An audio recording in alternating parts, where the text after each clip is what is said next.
Today we're going to talk about cry it out sleep training and what is it anyway. Hey there, I'm Dr. Sarah Mitchell. I'm a sleep consultant and the founder of the Helping Babies Sleep Method.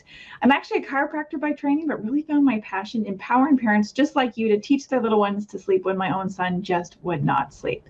So today we're going to talk about cry it out sleep training. And if you're watching this on YouTube, don't forget to hit subscribe to never miss a baby sleep tip. So what is this? Well, let's start with the definition of what is sleep training. And if you've been following me at all, you know that I hate that term because we train our pets, but we teach our children. And learning to fall asleep is actually a skill that we need to be taught. It's true that the drive to sleep is instinctual and biological, and we really can't live without sleep. But the way we sleep is actually a learned habit, and that starts as early as 4 to 8 weeks of age when we're imprinting what sleep looks like. So what happens with many parents is they fall down this kind of sleep rabbit hole, which we all of us do it to some extent. I definitely did it, right? I had to rock or nurse my son to sleep for him to be able to connect sleep cycles. He woke up multiple times in the night, and I had to repeat that for him to fall asleep. And that's because I taught him that sleep looked like him being at my breast or in my arms to fall asleep. So when he woke up in the night, which all humans do, he looked for that same conditioning to help him fall back asleep. Sleep really is a learned habit. And if you think about yourself, if I were to say to you that tonight you can't sleep in your favorite position and I'm taking away your pillow, gosh, that would be uncomfortable for you. You would toss and turn, but you would learn a new way to fall asleep, right? And that's what sleep training or sleep teaching, as I prefer to call it, is. It's learning how to relax yourself into sleep from completely awake, not drowsy, using some sort of repetitive movement or sound to help your little person fall asleep. We talk about these, the way kids fall asleep, as sleep crutches. So this could be nursing, it could be drinking from a bottle, sucking from a pacifier, being rocked, being held, just even being next to somebody. These are all external things that a kiddo might use to help them relax into sleep. And so then when they surface in the night, which all humans do, they look for that same feeling to help them get them back to sleep. So what's the purpose of sleep training or sleep teaching? It's to make them an independent sleeper, a baby or toddler that can be put down completely awake, not drowsy, and relax themselves into sleep.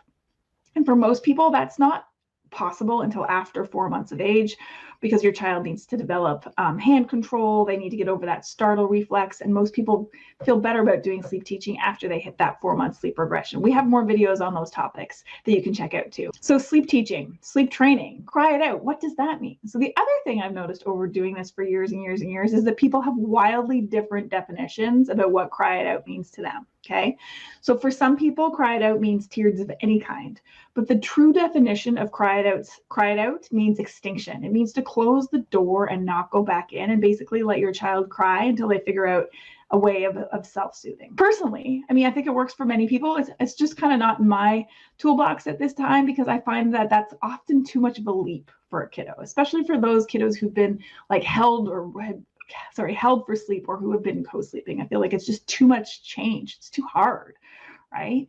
And because I practice respectful parenting, which is all about acknowledging, right? Acknowledging, I heard you. Yes, I might not give you the same way you've known to fall asleep, but I hear you. You have been heard, kiddo, right? And then I respond in the same consistent manner, which helps my child learn because sleep is a learned habit. I also like acknowledging or responding because of your secure attachment, right? Secure attachment is formed over the hundreds of interactions that you have every day with your little person through verbal or physical touch or responding to a need. And, a lot of parents worry that if they do sleep training or sleep teaching, it'll hurt the bond or that secure attachment. But you've had secure attachment for months and months already. Like a couple nights of some tears won't undo all that work. Cry it out sleep teaching, however, where you close the door and don't go back in, I just don't feel comfortable with it personally when it comes to secure attachment, okay?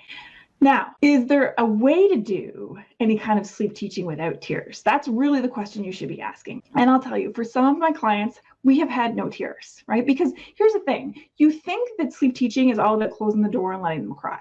But there's actually, like in the Helping Babies Sleep method, there's actually 5 pillars before you get to that 5th pillar, which is the responding pillar. The first one really is just understanding that sleep's a learned habit. Now those night wakings make sense. I mean, it can still be confusing when sometimes they put themselves back to sleep in the night and then sometimes they don't. They're like, well, she can do it sometimes, why not always? That's preference coming into play, right? The second pillar of the Helping Babies Sleep method really is the timing. So putting kids down too early or too late can make it harder for them to fall asleep, and they will cry more. The third pillar is being an intentional feeder. So I want to use the bottle or the breast for nutrition rather than to make them drowsy or soothe them, because that's the skill that they have to learn, right?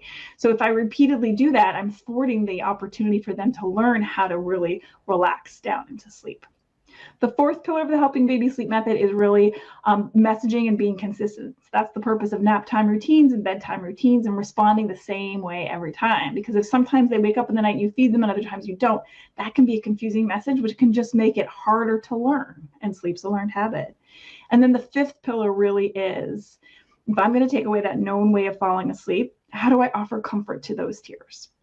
And there will be tears because it's a frustrating experience. It's like you trying to sleep one night without a pillow and without blankets and not in your favorite position. You're going to toss and turn and be frustrated, and your child's going to go through that same thing. It does not mean, though, that they have to be left alone in a room and never checked on. The most gentle method that we teach is where you're actually sitting in the room next to them, offering physical and verbal reassurance until they fall asleep.